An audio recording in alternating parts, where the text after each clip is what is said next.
إن الحمد لله نحمده ونصلي على رسول الكريم وبعد اللهم صل على محمد وعلى آل محمد كما صليت على إبراهيم وعلى آل إبراهيم مجيد اللهم بارك على محمد وعلى آل محمد كما باركت على إبراهيم وعلى آل إبراهيم إنك حميد مجيد. آپ کے سامنے میں نے دو قسم کے درود ابھی کہے ہیں. سب سے پہلے میں نے کہا الحمدللہ والصلاۃ والسلام علی رسول اللہ، یہ بھی ایک قسم کا درود ہے، یعنی اس کی ایک مختصر فارم ہے، یوں سمجھ لیں. اور دوسرا درود ابراہیمی ہے جس کی دو شکلیں ہیں، جن میں سے ایک میں نے آپ کے سامنے پیش کی. اصل میں ایک بڑے ہمارے ایک اچھے بھائی ہیں، انہوں نے ایک اچھا نقطہ ریز کیا تھا کہ جب ہم کسی نشست کا آغاز کریں تو اچھا ہوگا کہ ہم درود پڑھ لیا کریں، نبی کریم صلی اللہ علیہ وسلم کے اوپر صلاۃ و سلام پڑھ لیا کریں. تو پچھلی دفعہ یہ سجیشن آئی تھی اور میں نے سوچا کہ آج ابتدا کرتے وقت ہم درود کے بارے میں چند ایک باتیں کر لیں ویری بریفلی، اور اس کے بعد انشاءاللہ پھر ہم اپنا سیشن جاری رکھیں گے. تو درود بھیجنا، درود عربی زبان کا لفظ نہیں ہے، اسے عربی میں صلوات کہتے ہیں، صلوات علی النبی، نبی کریم صلی اللہ علیہ وسلم کے اوپر صلوات اور سلام بھیجنا. اس کی قرآن شریف کے اندر اس کے بارے میں اللہ تعالیٰ کی طرف سے ایک حکم ہے. اللہ تعالیٰ فرماتے ہیں اعوذ باللہ من الشیطان الرجیم ان اللہ وملائکتہ یصلون علی النبی، بے شک اللہ اور اس کے فرشتے نبی کریم صلی اللہ علیہ وسلم کے اوپر صلات بھیجتے ہیں. صلات کے ترجمے پہ یا اس کے مفہوم پہ میں بھی آتا ہوں. صلات بھیجتے ہیں. یا ایھا الذین آمنوا، اے وہ لوگ جو ایمان لائے ہو، صلوا علیہ، آپ بھی نبی کریم صلی اللہ علیہ وسلم پر صلات بھیجو، وسلموا تسلیما، اور سلام بھیجو. تو یہ جو لفظ ہے صلات، عربی میں آج کل مسلمان اس کا مفہوم، یعنی اس کی جو اصطلاح ہے وہ نماز کے طور پہ استعمال کیا جاتا ہے، نماز، صلات نماز. لیکن اگر ہم خاص طور پہ اس عبادت کے بارے میں بات نہیں کر رہے، اس کانٹیکٹ سے باہر بات کر رہے ہیں، تو صلات کا مطلب ہے دعا، اللہ تعالیٰ کی طرف کی جانے والی دعا. اور جب ہم صلات علیہ، یعنی ایک ہے صلات کسی کی طرف اور ایک ہے صلات کسی کے اوپر، تو اگر ہم صلات علیہ کر رہے ہیں، نبی کریم صلی اللہ علیہ وسلم کے اوپر صلات بھجوا رہے ہیں، تو اس کا مطلب یہ ہے کہ ہم اللہ تعالیٰ سے دعا کر رہے ہیں کہ اے اللہ آپ نبی کریم صلی اللہ علیہ وسلم کے اوپر اپنی برکت رحمت نازل کریں. اور اس میں کوئی شک نہیں کہ ہماری کوئی حیثیت نہیں ہے، لیکن نبی صلی اللہ علیہ وسلم کہاں اور ہم کہاں، لیکن اللہ تعالیٰ کا ایک حکم بھی ہے. اور دوسرا یہ صلات و سلام بھیجنا، اس میں ہمارے مسلمان ہونے کا ایک تثبت، یعنی کہ ہمارا مسلمان ہونا ایک طریقے سے اسٹیمپ ہو جاتا ہے، اسٹیبلش ہو جاتا ہے. نبی کریم صلی اللہ علیہ وسلم نے فرمایا، نبی کریم صلی اللہ علیہ وسلم نے فرمایا من صلی علیہ واحدہ صلی اللہ علیہ عشرہ، جس نے مجھ پر ایک دفعہ صلاۃ کی، یعنی صلاۃ و سلام بھیجا، اللہ تعالیٰ اس کے اوپر 10 مرتبہ یہی چیز بھیجتے ہیں. ایک صحابی نے نبی کے ساتھ گفتگو کے اندر کچھ ایسی بات کہہ رہے تھے کہ میں جو دعا کرتا ہوں، اگر میں اس میں سے زیادہ تر دعا آپ کے لیے کرنا شروع کر دوں، ساری دعا آپ کے لیے کرنا شروع کر دوں، تو نبی کے صلی اللہ علیہ وسلم نے کہا کہ پھر ایسا ہوگا کہ اللہ نے آپ کی ساری جو پریشانیاں وہ دور کر دیں گے. اب اس کے اوپر تھوڑا سا سوچنے کی ضرورت ہے کہ نبی کے صلی اللہ علیہ وسلم کو پہلی بات تو ہے کہ ہماری صلاۃ و سلام کی ضرورت نہیں ہے، لیکن اللہ تعالیٰ کا ہمیں حکم ہے. اس کے پیچھے کیا حکمت ہے؟ جب ہم نبی کریم صلی اللہ علیہ وسلم کے اوپر کے بارے میں اس قسم کی دعا کرتے ہیں، تو اس دعا کا مطلب یہ ہے کہ ہم اللہ تعالیٰ سے کہہ رہے ہیں کہ اے اللہ رب العزت، آپ، علماء اس کے 4 مطلب بتاتے ہیں. سب سے پہلے نبی کریم صلی اللہ علیہ وسلم کا ذکر کیجئے اپنے فرشتوں کے سامنے. دوسرا، نبی کریم صلی اللہ علیہ وسلم کے اوپر اپنی رحمت نازل فرمائیے. تیسرا، نبی کریم صلی اللہ علیہ وسلم کو مغفرت فرمائیے. اور چوتھا، نبی کریم صلی اللہ علیہ وسلم کے درجات بلند کیجئے. میں نے بھی آپ کو ایک حدیث بتائی صحیح مسلم کی کہ جو نبی کریم صلی اللہ علیہ وسلم کے بارے میں اس طرح کی دعا 1 مرتبہ کرتا ہے، اللہ تعالیٰ اسی کے اوپر یہ چیز 10 مرتبہ کرتے ہیں. تو حقیقت میں جب ہمیں حکم دیا جا رہا ہے کہ ہم نبی کریم صلی اللہ علیہ وسلم کے اوپر صلاۃ و سلام بھیجیں، تو حقیقت میں وہ ہمارے اپنے فائدے کے لیے ہے. اچھا، وہ کیسے کیا جاتا ہے کہ جب بھی نبی کریم صلی اللہ علیہ وسلم کے نام مینشن کیا جائے، ذکر ہو ان کے نام کا، ہم کیا کہیں گے؟ صلی اللہ علیہ وسلم. صلی اللہ علیہ جو پہلا ہے صاد والا صلی اللہ، یہ ہے ان پہ صلاۃ بھیجنا، علیہ وسلم اور سلام بھیجنا. جب بھی ان کے نام کا ذکر کیا جاتا ہے صلی اللہ علیہ وسلم. ہم جب نماز پڑھ رہے ہوتے ہیں تو نماز میں جو صلاۃ و سلام کی شکل ہے، یہ درود ابراہیمی کی شکل میں پڑھا جاتا ہے. دوسرے تشہد میں وہ ابھی میں نے آپ کے سامنے کہا بھی اللہم صلی علی محمد وعلی آل محمد، اس کو بھی آہستہ آہستہ بریک ڈاؤن کرتے ہیں. اللہم صلی علی محمد، اے اللہ رب العزت نبی کریم صلی اللہ علیہ وسلم کے اوپر صلاۃ بھیجیے. وعلی آل محمد، اور نبی کریم صلی اللہ علیہ وسلم کی آل پر. آل کا مطلب کیا ہے؟ آل کا مطلب کیا ہے جی؟ اس کا ایک مطلب ہے آل اولاد، اس کا ایک مطلب ہے آل اولاد. آل عربی میں دو سورسز سے آتا ہے. ایک سورس ہے اہل کا ابریویٹڈ فارم، یعنی اہل کی چھوٹی ورژن. اہل کا مطلب ہوتا ہے گھر والے یا اولاد، اہل یہ ایک فارم ہے. دوسرا ہے عربی کا ایک ورب ہے آل یعولو، اس کا مطلب ہوتا ہے کسی کی سپورٹ کرنا. تو آل کا دوسرا مطلب ہے ان کے سپورٹرز، یعنی جب ہم نبی صلی اللہ علیہ وسلم کی آل کے اوپر صلاۃ و سلام بھیجتے ہیں تو ہم ان کی آل اولاد پر بھی بھیج رہے ہیں، بنی ہاشم اور حضرت علی کی جو آگے سے اولاد ہے ان پر بھی، اور ان کے سپورٹرز پر بھی. یہ سپورٹرز کون لوگ ہیں؟ انشاءاللہ ہم سب ان میں شامل ہیں. تو ہم جب درود بھیج رہے ہیں نبی صلی اللہ علیہ وسلم پر اور ان کی اولاد پر، وہ ہمارے اوپر بھی آ رہا ہے. انشاءاللہ اللہ تعالیٰ ہمیں ان میں شامل رکھے اور ہمارے درجات بھی نبی صلی اللہ علیہ وسلم کے قریب ہمیں موقع ملے کہ ہم قیامت کے دن بھی نبی صلی اللہ علیہ وسلم کے قریب ہو سکیں. اس کے بارے میں اصل میں صحیح ترمذی میں ایک حدیث ہے، اول الناس بی یوم القیامت اکثرهم علی صلاۃ. قیامت کے دن مجھ سے جو سب سے زیادہ قریب ہوں گے وہ ہوں گے جو مجھ پہ سب سے زیادہ صلاۃ بھیجتے ہیں. اب صلاۃ ہم کس مطلب یہ جو صلاۃ و سلام بھیجتے ہیں کن صورتوں میں بھیجتے ہیں؟ ایک تو ہوگی نماز، ہم نماز پڑھتے ہیں اس میں درود پڑھتے ہیں، ایک تو وہ ہو گیا. اس کے علاوہ ہماری گفتگو میں جب بھی ذکر ہو نبی کریم صلی اللہ علیہ وسلم کا تو ہم فوراً کہتے ہیں صلی اللہ علیہ وسلم، اور دل سے سوچ کے جب بھی، یاد رکھیے جب بھی دعا کریں یا جب بھی ذکر کریں تو کوشش کیجئے کہ ذہنی طور پہ سوچیں کہ آپ کیا کہہ رہے ہیں. عادتاً نہیں، کوشش کیجئے کہ سوچیں تاکہ اس کی گہرائی میں جانے کے بعد آپ کو جو اجر ملے گا وہ کہیں زیادہ ہوگا. تو ہم جب ان کے نام کا ذکر ہوتا ہے اس وقت کرتے ہیں صلاۃ والسلام. اور اس کے علاوہ کون سی صورتیں ہیں، کب کب کہا جاتا ہے صلاۃ والسلام؟ یہ کچھ مینشن ویسے تو ہر وقت کرنا چاہیے جب موقع ملے. مسلمانوں کی زبانوں میں نے دیکھا ہے کہ مسلمانوں کی ثقافت کا حصہ بن گیا ہے کہ ہم فریکوینٹلی نبی صلی اللہ علیہ وسلم کے اوپر صلاۃ والسلام ویسے ہی بھیجتے ہیں. عربی زبان مثال کے طور پہ اگر شمالی افریقہ کے علاقوں کی عربی زبان آپ سنیں تو وہاں پہ ایک لوگ دوسرے سے لوگ بات کرتے کرتے اچانک کسی چیز پہ زور دینا ہو تو کہتے ہیں صلی علی النبی، نبی کے وسلم کے اوپر صلاۃ والسلام. ان کی زبان کا ایک حصہ بھی، حتیٰ کہ عیسائی بھی کہتے ہیں، مصر کے عیسائی بھی کہتے ہیں صلی علی النبی. میں نے ایک دفعہ ایک آدمی کو کہتے سنا، میں کہ یار یہ تو مسلمان نہیں ہے، یہ کیا؟ وہ اصل میں ثقافت کا حصہ بن گیا ہے. اتنا فریکوینٹلی کہتے ہیں مسلمان کہ ثقافت کا حصہ بن گیا. تو ہمیں عام طور پہ کہنا چاہیے، لیکن خاص طور پہ وہ کون سی صورتیں ہیں جن میں کہا جاتا ہے، یعنی جہاں پہ کہنا ضروری ہوتا ہے نبی کے وسلم کے اوپر صلاۃ والسلام بھیجنا ضروری ہوتا ہے. ایک تو نماز ہو گئی، اور نبی کے وسلم کا نام سنا جائے، دوسری یہ ہو گئی، اور آپس میں ملتے ہیں اس وقت، جی بالکل ہر وقت کہنا چاہیے. اس کے علاوہ جنازے کے اندر دوسری تکبیر کے بعد درود شریف پڑھا جاتا ہے، اور یہ میجورٹی علماء کی رائے ہے کہ پڑھنا چاہیے، ضروری ہوتا ہے. اذان کے بعد نبی کے وسلم کے اوپر صلاۃ والسلام بھیجی جاتی ہے. جمعے کے خطبے میں اور عید کے خطبے میں نبی کے وسلم کے اوپر صلاۃ والسلام بھیجی جاتی ہے. اس کے علاوہ جب بھی ہم دعا کرتے ہیں اللہ تعالیٰ سے، اس وقت بہت اچھا ہے کہ ہم اپنی دعا پیش کرنے سے پہلے نبی کریم صلی اللہ علیہ وسلم کے اوپر صلاۃ والسلام بھیجیں. ایک دفعہ ایک آدمی تھا، وہ نبی کریم صلی اللہ علیہ وسلم کے سامنے وہ دعا کر رہا تھا، اس نے ایسی دعا کی اللہ تعالیٰ یہ کر دے.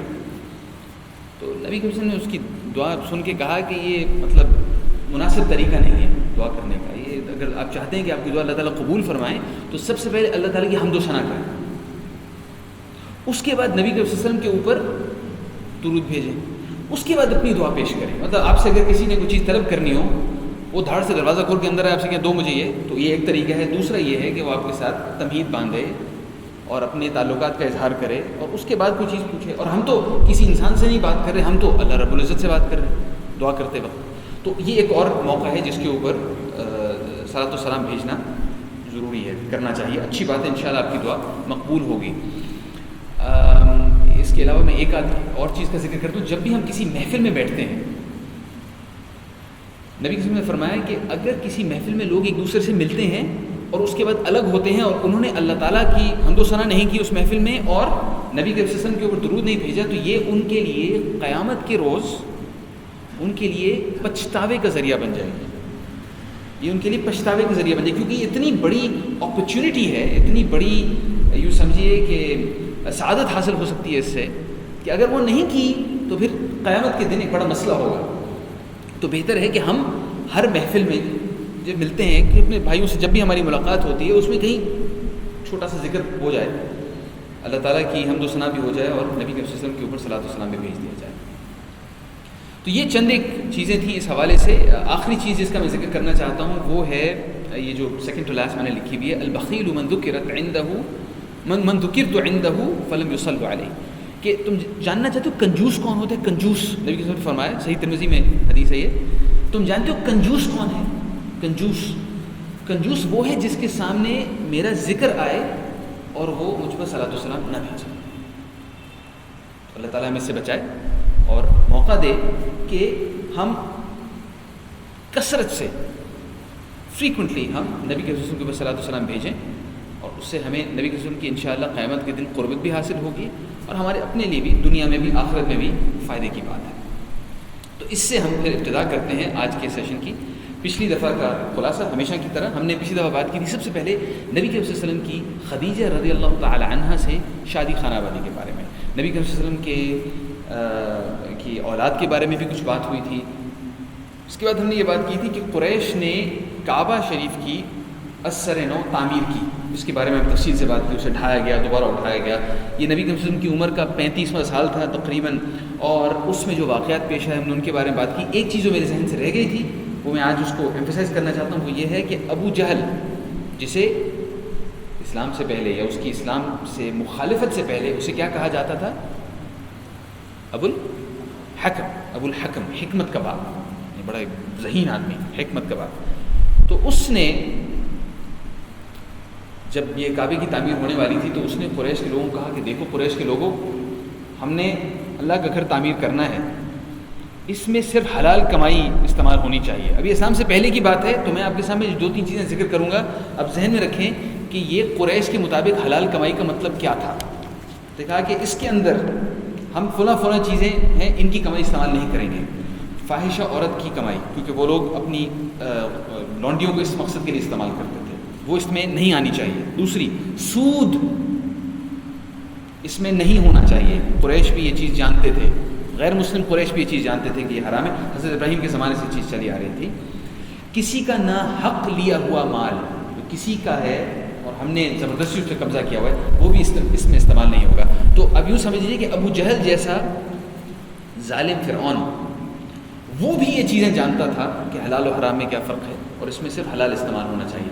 آخری بات ہم نے یہ کی تھی کہ حجر اسود کو جب نصب کرنے کی بات آئی تعمیر نو کے دوران تو اس وقت ایک مسئلہ کھڑا ہو گیا اور اس مسئلے کو سلجھانے میں نبی کے وسلم نے ایک کلیدی کردار ادا کیا، اور ان کی وجہ سے نبی کے وسلم کی وجہ سے تمام قبائل خوش ہو گئے کہ یہ انصاف سے کریں گے اور ہماری سائڈ پر ہیں. اور اس کے بعد جو نبی کے وسلم نے حل پیش کیا وہ بھی سب لوگوں کے لیے باعث قبول تھا. اس طریقے سے ہم نے پچھلی دفعہ کا سیشن ختم کیا تھا. آج ہم منہ بولے بیٹے کا معاملہ، نبی کے وسلم کے منہ بولے بیٹے زید بن حارثہ، ان کے بارے میں سب سے پہلے بات کریں گے. اس کے بعد ہم انشاءاللہ اسلام کی نبی کے وسلم کی نبوت کی ابتدا، ان پر جو پہلی وحی آئی، انشاءاللہ ہم آج وہ کور کریں گے. تو سب سے پہلے زید بن حارثہ رضی اللہ تعالی عنہ، ان کا معاملہ ایسے تھا کہ زید بن حارثہ کا تعلق یمن سے تھا. چھوٹے سے بچے تھے، تقریباً 7 سال 8 سال کی عمر ان کی ہوگی. ان کے والد کا قبیلہ اور ان کی والدہ کا قبیلہ کبھی کبھی تو آپس میں شیر و شکر ہو جاتے تھے اور کبھی کبھی آپس میں لڑنے لگتے تھے. اور عربوں میں قبائل جیسے قبیلے ہوتے ہیں پوری دنیا میں، قبیلے جو قبیلہ بازی ہوتی ہے، قبیلہ ذہنیت ہوتی ہے، قبائلی ذہنیت، اس میں یہ نہیں دیکھا جاتا کہ صحیح بات کیا ہے غلط بات کیا ہے. یہ دیکھا جاتا ہے کہ فلاں قبیلہ ایسا ہے اور ہمارا قبیلہ ایسا ہے اور ہم کسی صورت بھی ان کے نیچے نہیں لگیں گے، اور وہ جنگ شروع ہو جاتی ہے. تو زید بن حارثہ کے والد ایک قبیلے سے تھے، والدہ دوسری قبیلے سے تھی، اور اس قبیلے کی جب حالات اچھے ہوں گے ان کی آپس میں شادی ہو گئی. لیکن پھر ایک وقت ایسا ہے کہ حالات اچھے نہیں رہے. والدہ ایک دفعہ زید کو لے کر رضی اللہ تعالیٰ عنہ انہیں لے کر اپنے گھر گئیں، اپنے قبیلے میں.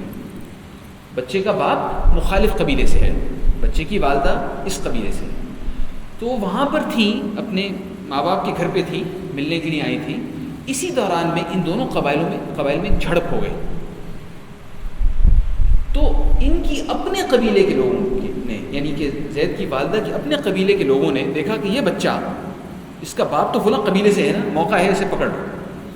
انہوں نے اپنی قبیلے کی خاتون کے بچے کو اغوا کیا اور اس کو بردہ فروشوں کے ہاتھ بیچ دیا. اور زمانے میں عرب میں بردہ فروش کامن تھے، بہت عام سی بات تھی کہ کسی کو پکڑ کے غلام بنا کے بیچ دیا جائے. اب وہ بچہ آخر میں ہوتا ہوتا عکاز کے میلے میں پہنچ گیا. عرب میں یہ رواج تھا کہ حج کے بعد، حج کے دنوں میں حرام مہینے تھے تو لڑائی نہیں ہوتی تھی، عرب ایک دوسرے سے لڑتے نہیں تھے اس زمانے میں. تو امن کی وجہ سے ایک بڑا میلہ لگتا تھا جہاں پہ خرید و فروخت ہوتی تھی مختلف چیزوں کی. بڑے بڑے شاعر آ کے اپنے کلام پیش کیا کرتے تھے.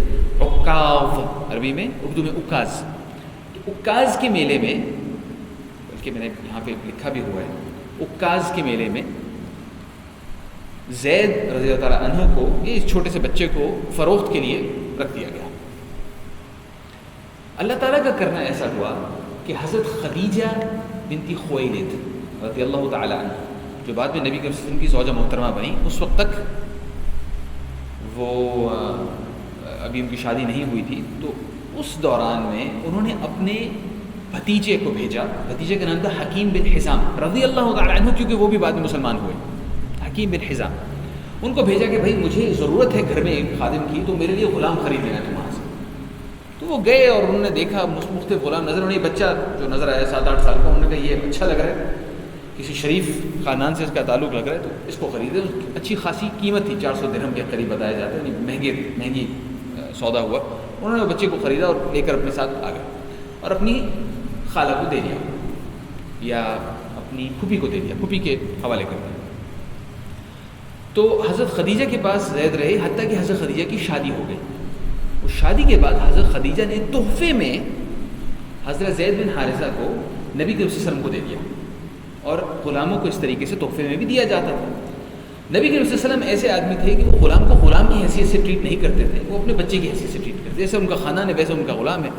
اس کے ساتھ انہوں نے اتنا اچھا سلوک کیا، بچہ ان سے بہت مانوس ہو گیا، بہت قریب آ گیا، بٹ اپنے بیٹے کی طرح. اور وہ قربت اتنی بڑھ گئی کہ زید بھول گئے کہ میں غلام ہوں، اور نبی کے وسلم بھول گئے کہ یہ غلام ہے. اور اس طریقے سے یہ معاملہ ایسے چلتا رہا کہ زید بڑے ہو گئے. تقریباً کہا جاتا ہے کہ 8-10 سال گزر گئے. زید کی عمر ہو گئی ہوگی 16-17 سال. اس دوران میں ان کا اپنا خاندان انہیں تلاش کرنے کی پوری کوشش کر رہا تھا. زید کے والد ہر جگہ ہرکارے بھیج رہے تھے، پتہ کرو ہمارا بچہ ہے، اسے کہیں بیچ دیا گیا ہے، پتہ کرو اس کے خد و خال ہم سے ملتے ہوں گے. اور قبائل کے خد و خال اس زمانے میں چونکہ ٹرانسپورٹ اتنی کامن نہیں تھی، تو قبیلے آپس میں ایک دوسرے کے ساتھ دور دراز علاقوں میں جا کے شادیاں نہیں کرتے تھے. تو جو چہرے کے ساخت ہوتی تھی وہ پتہ چل جاتا تھا کہ یہ لوگ یمن سے ہیں یا یہ لوگ فلاں جگہ سے، آسانی سے پتہ چل جاتا ہے. اب بھی پتہ چل جاتا ہے، لیکن اس زمانے میں قبیلے میں بھی فرق نظر آ جاتا ہے. تو کچھ لوگ جن کا تعلق اس علاقے سے تھا، یمن کے اس علاقے سے، جن سے ملاقات زید کے والد کی ہو چکی تھی، وہ کہیں حج کی غرض سے مکہ آئے اور انہوں نے دیکھا کہ بھئی بہت سارے غلام ہیں، ان میں سے ایک غلام مختلف ہے، باقی غلام جو ہیں مختلف علاقوں سے ہیں، لیکن یہ جو بچہ ہے یہ عرب ہے اور اس کے خد و خال ان لوگوں جیسے ہیں. پھر انہوں نے اس بچے سے گفتگو کی کہ بھئی تمہارا نام کیا ہے، کہاں سے تمہارا تعلق ہے، تمہاری کہانی کیا ہے. زید نے اپنی کہانی سنائی. وہ سمجھ گئے کہ بھئی یہی وہ بچہ ہے، اسی کے بچے کے والد سے ہماری ملاقات ہوئی تھی. خیر انہوں نے حج کیا، واپس گئے اور اپنے علاقے میں جا کر انہوں نے زید کے والد کو بتایا کہ بھئی ہم نے تمہارے بچے کو پا لیا ہے. وہ انہوں نے ایسے بیان کیا کہ تمہارا بچہ مکہ میں عبد المطلب کے ایک پوتے کے ہاں غلام ہے. عبد المطلب کو ہر ایک شخص جانتا تھا، عرب کی ایک اسطوری شخصیت تھی. تو اب زید کے والد کو یہ خوشخبری ملی. انہوں نے اپنے بھائی کو ساتھ لیا، اپنے ساتھ بہت سارا پیسہ، جتنا وہ مینیج کر سکتے تھے، بہت ساری دولت، کیونکہ انہیں پتہ تھا کہ بچہ غلام ہے تو خریدنا پڑے گا. لیکن انہیں کچھ امید تھی کہ عبد المطلب کے خاندان میں ہے تو پھر شریف خاندان ہے، ہمارے ساتھ اچھا معاملہ کریں گے. تو وہ اپنا سارا جتنی وہ دولت اکٹھی کر سکتے اپنے سارا کچھ اپنے ساتھ لے کے مکہ آ گئے. اور نبی کریم صلی اللہ علیہ وسلم سے انہوں نے ملاقات کی، پوچھا بھی کون ہے وہ، عبد المطلب کے کون سے پوتے ہیں، کہاں ہیں، ان کا نام یہ ہے محمد، ہم کہیں گے صلی اللہ علیہ وسلم، اس زمانے میں وہ نبی نہیں تھے. تو وہ پہنچتے پہنچتے ان کے پاس آ گئے اور انہوں نے نبی کریم صلی اللہ علیہ وسلم کو بتایا کہ بھائی زید آپ کے پاس ہوتے ہیں. انہوں نے کہا جی ہاں، زید تو میرے بیٹے ہیں اور میں بڑے عرصے سے انہیں تلاش کر رہا ہوں، اور ہم آپ کے پاس اس غرض سے آئے ہیں کہ ہمارے پاس یہ تھوڑے سے پیسے ہیں، ہم سب آپ کو دینے کے لیے تیار ہیں، آپ ہمارا بیٹا ہمارے والے. نبی کریم صلی اللہ علیہ وسلم نے ان کی بات سنی اور کہا کہ اچھا ایسا ہے کہ پیسے تو مجھے آپ کے نہیں چاہیے، اگر زید آپ کے ساتھ جانا چاہتا ہے تو مجھے پیسے کی ضرورت نہیں، آپ پیسے اسے لے لیں، لیکن میں فیصلہ زید پہ چھوڑوں گا. اب اس سے ہمیں اندازہ ہوتا ہے کہ نبی کریم صلی اللہ علیہ وسلم کے دل میں بھی جو ایک باپ کے دل میں اپنے بیٹے کے لیے انسیت ہوتی ہے، ان کے دل میں بھی حضرت زید کے لیے اس قسم کی انسیت پیدا ہو چکی تھی. 10 سال گزر کے ساتھ ظاہری بات ہے قربت بھی رہی، بچے کی طرح ان کے گھر میں زید نے پرورش بھی پائی، تو نبی کریم صلی اللہ علیہ وسلم کا بھی شاید دل نہیں چاہ رہا تھا کہ زید ایسے ہی جدا ہو جائے. تو انہوں نے کہا ٹھیک ہے فیصلہ اس پہ چھوڑ دیتے ہیں، بچے پہ، اور آگے اس کی مرضی. تو جو ان کے والد اور چچا نے کہا کہ کوئی شک نہیں، بالکل ٹھیک ہے، آپ نے تو بہترین جو ہم سوچ کے آئے تھے آپ نے اس سے کہیں زیادہ بہتر بات کی ہے کہ آپ تو پیسوں کے بغیر ہمارے حوالے کر رہے ہیں ہمارا بچہ. ان کو یقین تھا کہ یہ یقیناً ہمارے حوالے کر دیں گے اور بچہ ہمارے ساتھ واپس آ جائے گا، اس میں تو کوئی شک ہی نہیں. جب زید سے پوچھا کہ زید کو بلایا گیا کہ بھائی آپ بتائیے یہ آپ جانتے ہیں ان لوگوں کو؟ انہوں نے کہا جی ہاں بالکل جانتا ہوں، یہ میرے والد ہیں، میرے چچا ہیں، ان سے ملے. پھر نبی کے ان کے سامنے معاملہ رکھا کہ یہ اس لیے آئے ہیں کہ آپ کو اپنے ساتھ واپس لے جائیں اور میں نے فیصلہ آپ کے ہاتھ میں دے دیا، چاہیں تو ان کے ساتھ جائیں اور چاہیں تو میرے ساتھ رہیں. تو حضرت زید نے کہا کہ میں کبھی بھی آپ کے اوپر کسی کو ترجیح نہیں دے سکتا. نبی کے وسلم کے بارے میں انہوں نے یہ کہا کہ میں کبھی بھی آپ کے اوپر کسی کو ترجیح نہیں دے سکتا. میں چاہتا ہوں کہ ہم چند سیکنڈ کے لیے اس نقطے پہ غور کریں. یہ ایک انتہائی غیر فطری بات ہے کہ کوئی شخص اپنے والد اور اپنے خاندان کے اوپر، خاص طور پہ اس زمانے کے عرب میں جہاں سب کچھ آپ کا خاندان تھا، اس کے اوپر کسی اور اجنبی شخص کو ترجیح دے. یہ غیر فطری بات ہے، اور یہ صرف ایک صورت میں ممکن ہے، صرف ایک صورت میں. وہ صورت یہ ہے کہ جس شخص کو وہ ترجیح دے رہا ہے اس شخص نے اللہ کا نبی بننا ہے. جس قسم کی محبت کا ہمیں نبی کے وسلم سے رکھنے کا حکم دیا گیا ہے، اور آپ اپنے دل کو ٹٹولیں اور پوچھیں کہ جس قسم کی محبت کوئی مومن اللہ کے نبی صلی اللہ علیہ وسلم سے محسوس کرتا ہے، وہ محبت غیر معمولی کیوں ہوتی ہے؟ اس محبت کے اندر بھی آپ کو ثبوت مل جائے گا ان کے نبی ہونے کا. حضرت زید نے جس قسم کا انس، جس قسم کی محبت، جس قسم کی الفت نبی کے وسلم کے لیے محسوس کی، حالانکہ وہ ابھی نبی نہیں تھے، ابھی انہیں نبوت نہیں ملی تھی، لیکن چونکہ اللہ تعالیٰ نے چن لیا تھا تو ان میں وہ خصلتیں ڈال دی گئی تھی جن کی وجہ سے دل ان کی طرف ریجھ جاتا ہے. مجھے بتائیے کیا کبھی آپ کو ایسا محسوس نہیں ہوا کہ آپ نے نبی کے وسلم کی زندگی کو واقعہ سنا اور آپ کی آنکھوں میں آنسو آ گئے؟ کیا آپ نے اور میں نے کبھی انہیں دیکھا ہے؟ ہمیں تو موقع نہیں ملا انہیں دیکھنے کا. ہمارے اللہ میں یہ دعا ہے کہ اللہ تعالیٰ ہمیں انہیں دیکھنے کا، ان کے ہاتھ کو چومنے کا موقع دے، آمین. لیکن صلی اللہ علیہ وسلم، اس کے باوجود کہ ہم نے انہیں نہیں دیکھا، اس کے باوجود ہمارے دل میں ان کے لیے یہ شدید محبت پیدا ہوتی ہے. اس کے حوالے سے نبی کے وسلم کی ایک حدیث میں آپ سے ذکر کروں، اس کا اس سے ڈائریکٹلی تعلق نہیں ہے لیکن مجھے مناسب لگی کہ یہاں پہ اس کا ذکر کیا جائے. نبی کے وسلم نے فرمایا، اور میں اس کا ایک حصہ آپ کے سامنے پیش کرتا ہوں کیونکہ باقی حصے کی تشریح کرنے کا وقت نہیں ہمارے پاس. وَدَدْتُ أَنَّ قَدْ رَأَيْنَا إِخْوَانُنَا، میرا دل چاہتا ہے کہ ہم اپنے بھائیوں کو دیکھیں. نبی صلی اللہ علیہ وسلم اپنے صحابہ سے فرما رہے ہیں، میرا دل چاہتا ہے کہ ہم اپنے بھائیوں کو دیکھیں. قالوا اولسنا اخوانک، کیا نبی صلی اللہ علیہ وسلم ہم آپ کے بھائی نہیں یا رسول اللہ؟ قال، نبی کے وسلم نے فرمایا، انتم اصحابی، آپ تو میرے صحابہ ہیں، واخواننا الذین لم یأتوا بعد، اور ہمارے بھائی وہ ہیں جو ابھی تک آئے نہیں ہیں. اللہ تعالیٰ مجھے اور آپ کو نبی کے وسلم کے ان بھائیوں میں شامل ہونے اور رہنے کی توفیق عطا فرمائے، آمین. نبی کے وسلم کے سامنے زید رضی اللہ عنہ ان کے والد اور چچا تھے، اور اس معاملے میں جب زید نے یہ بات کی کہ میں کبھی کسی اور کو آپ کے اوپر ترجیح نہیں دے سکتا، تو ان کے والد کھڑے ہو گئے اور انہوں نے کہا کہ زید تمہارا دماغ صحیح ہے، تم ایک اجنبی شہر میں ایک اجنبی شخص کے پاس غلام رہنے کو ترجیح دے رہے ہو نسبتاً اس کے کہ تم اپنے باپ کے ساتھ اپنے خاندان کے پاس واپس جاؤ؟ تو زید نے کہا جی ایسا ہی ہے، میں نے ان کے اندر وہ چیزیں دیکھی ہیں جو والد اور چچا کو اکٹھا کر لیں تب بھی ان سے بھی بہتر ہیں۔ تب نبی صلی اللہ علیہ وسلم نے ان کا ہاتھ پکڑا حضرت زید کا، والد کے سامنے انہیں دکھانے کے لیے بھی تاکہ ان کے دل کو سکون ہو جائے، ان کو اپنے ساتھ لے کر حجر میں گئے۔ حجر آپ کو یاد ہے کیا ہے؟ پچھلی دفعہ ہم نے بات کی تھی، حجر حقیم، کعبے کے ساتھ کا وہ حصہ جو کعبے میں شامل ہے۔